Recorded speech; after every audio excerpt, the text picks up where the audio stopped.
اللہ تعالیٰ نے مجھے دعوت حق دے کر مبعوث کیا، لوگوں نے میرا انکار کیا، ایز اے لاسٹ ریزارٹ مجھے قرآن کو منوانے کے لیے تلوار اٹھانی پڑی۔ اور تم میں سے ایسا بھی شخص، ایسا خوش نصیب شخص کہ جسے مسلمانوں کو قرآن منوانے کے لیے، کس کو؟ مسلمانوں کو، نبی صلی اللہ علیہ وسلم نے خود سرٹیفکیٹ دے دیا ہے۔ خوارج بھی مسلمان ہی تھے، تعویل کی غلطی لگی ہوئی تھی، اہل جمل بھی مسلمان ہی تھے، اہل صفین بھی مسلمان ہی تھے، ہم ان کو کافر و منافق نہیں کہتے۔ مسلمانوں کو قرآن منوانے کے لیے مسلمانوں کے خلاف تلوار اٹھانی پڑے گی۔ حضرت ابوبکر کہتے ہیں یا رسول اللہ میں ہوں، حضرت عمر کہتے ہیں میں ہوں، آپ نے فرمایا بلکہ وہ شخص جو میری جوتیاں گانٹ لائے۔ صحابہ دوڑے نبی صلی اللہ علیہ وسلم کی بات سن کے حضرت علی کے پاس، اور کہا آپ کے لیے اتنی بڑی بشارت ہے کہ آن بہاف آف پروفٹ آپ یہ کام کریں گے؟ حضرت علی مسکرا پڑے۔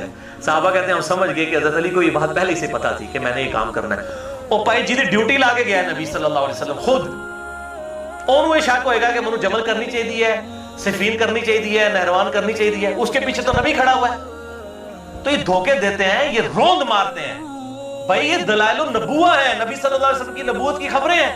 اور پھر یہ المصنف ابن ابی شیبہ سے لے کے آتے ہیں کہ سیدنا علی پچھتاتے تھے کاش میں جمل سے 20 سال پہلے فوت ہو گیا ہوتا۔ اور یار یہ دردناک چیپٹر تو پڑھو، وہ اسی طرح پچھتاتے تھے۔ وہ پچھتانا یہ نہیں ہے کہ مجھ سے غلطی ہوئی ہے، وہ پچھتاتے اس سے تھے جس طرح قرآن میں آتا ہے سورہ مریم میں کہ حضرت مریم پچھتاتی تھی، جن کے پاس حضرت جبرائیل خوشخبری لے کے آئے بیٹے کی خوشخبری لائے نا، سورہ مریم پڑھ کے دیکھیں، جس نے فرشتہ سامنے دیکھ لیا، اللہ کی بشارت دیکھ لیا، اب اس کو کوئی شک رہ گیا؟ بتائیں مجھے۔ اچھا اس کے بعد آتا ہے ان کو حمل ٹھہر گیا، وہ ایک درخت کے نیچے جا کے بیٹھی اور وہاں کہتی کاش میں بہت پہلے ہی مر کے مٹی ہو چکی ہوتی، نسیہ منسیہ ہو چکی ہوتی، لوگ مجھے بھول چکے ہوتے، میں اس حالت پہ تو نہ پہنچتی۔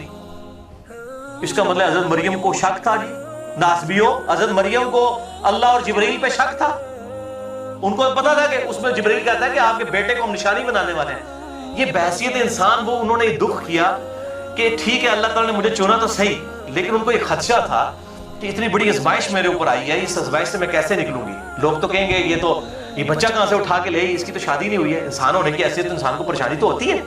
نبی صلی اللہ علیہ وسلم نہیں پریشان ہوئے جب پہلی وحی نازل ہوئی ہے، بخاری و مسلم میں آتا ہے، کب کبھی تاری ہو گئی، حضرت خدیجہ نے اڑا دیا، ورقہ بن نوفل کے پاس لے گئے۔ انسان جو ہے شریف النفس آدمی کے ساتھ یہ ہوتا ہے۔ تو حضرت علی جو ہے وہ حضرت مریم جو کہتی تھی میں نسیہ منسیہ، کاش پہلے ہی مر چکی ہوتی میں، حضرت علی جو کہتے کاش پہلے مر چکی ہوتا میں اس سے پہلے 20 سال پہلے، وہ اس لیے کہ علی کے درد کو سمجھے۔ واللہ میں اکیلے میں سوچتا ہوں مجھے حسین پہ اتنا رونا نہیں آتا جتنا علی کے اوپر آتا ہے۔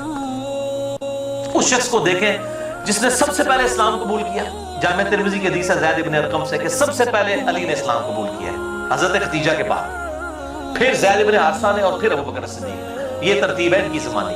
یہ تو جعلی ہے نا جی، بچوں میں زید، عورتوں میں خدیجہ، تاکہ علی کا ٹائٹل چھین لیا جائے، یہ اس لیے کیا ہے۔ نہ علی نے کیا اسلام پہلے قبول۔ کتنی حدیث موجود ہے المستدرک الحاکم کے اندر، سنن نسائی الکبریٰ کے چیپٹر خصائص علی کے اندر موجود ہے، جامع ترمذی میں موجود ہے۔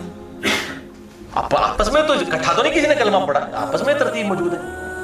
تو حضرت علی جس نے سب سے پہلے اسلام 7-8 سال کی عمر میں قبول کیا، باقی تو کافر سے مسلمان ہوئے ہیں۔ دیکھ لیں جتنے بڑے بڑے اصحاب ہیں وہ تو مسلمان تو نہیں تھے نا، بعد میں مسلمان ہوئے نا، کوئی 40 سال کی عمر میں، کوئی 45 سال کی عمر۔ حضرت علی تو بچپن سے آپ صلی اللہ علیہ وسلم کی جو ہے وہ ساتھ اٹیچ۔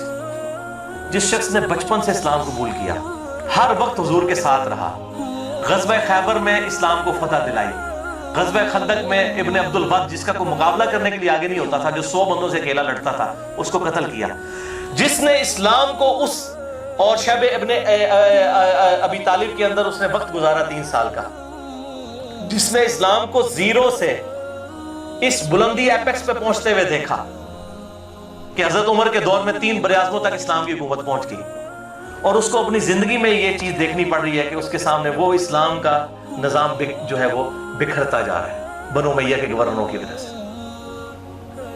حضرت علی نے بہت کوشش کی ہے، میں نے اس میں روایت ڈالی ہے مستدرک الحاکم سے اور سنن نسائی الکبریٰ کا چیپٹر خصائص علی، اس میں سے کہ نبی صلی اللہ علیہ وسلم فرمایا کہ اے علی، اگلی امتوں میں بدبخت سب سے بڑا وہ تھا جس نے قوم سمود کی اونٹنی کو قتل کیا تھا، اور میری امت کا سب سے بڑا بدبخت وہ ہے جو تجھے قتل کرے گا۔ تو قوم سمود کے بدبخت نے جب اونٹنی کو قتل کیا تو قوم سمود پہ عذاب آیا نا، سیدنا علی کے قتل کے بعد اس امت پہ عذاب آیا ہے، اور عذاب کیا آیا ہے؟ ملوکیت کی شکل میں مسلط ہو گیا۔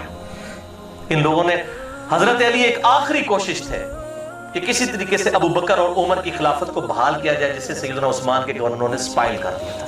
میرے اس پہ پورا لیکچر ہے، مسئلہ number 116A، 116B، 116C، 116D، 116E، کہ کس طریقے سے سپائل ہوئی ہیں یہ چیزیں۔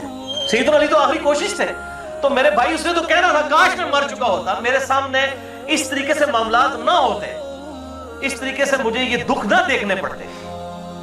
اور سیدنا علی کے آپ اگر دیکھیں کس طریقے سے وہ کوفے میں بیٹھ کے اکیلے رویا کرتے تھے کہ اسلام کو شرازہ بکھر رہا ہے، کوشش کر رہا ہوں کہ کسی کے سے سمٹ جائے، لیکن ان کے لوگ ساتھی ہی نہیں اس طریقے سے دیکھتے۔ اور بعد میں لوگ پچھتاتے تھے نا جی، آج تک ہم پھر پچھتا رہے ہیں نا کہ حضرت علی کا اس کو ساتھ دے دیتے باقی لوگ بھی، تو یہ جو انجن پٹری سے اتر گیا تھا وہ واپس ابو بکر عمر کے ٹریک پہ آ جاتا۔ لیکن واللہ خیر الماکرین، اللہ کی خفیہ تدبیر ہے، اسی طریقے سے ہوتا ہے۔ انبیاء بھی دنیا سے گئے ہیں، انبیاء بھی شہید ہوئے ہیں، اور یہ معاملات ہوئے ہیں، اللہ تعالیٰ کی طرف سے یہ خفیہ تدبیر تھی، یا جو بھی آزمائش تھی، تقدیر کے معاملات ہیں۔ واللہ اعلم۔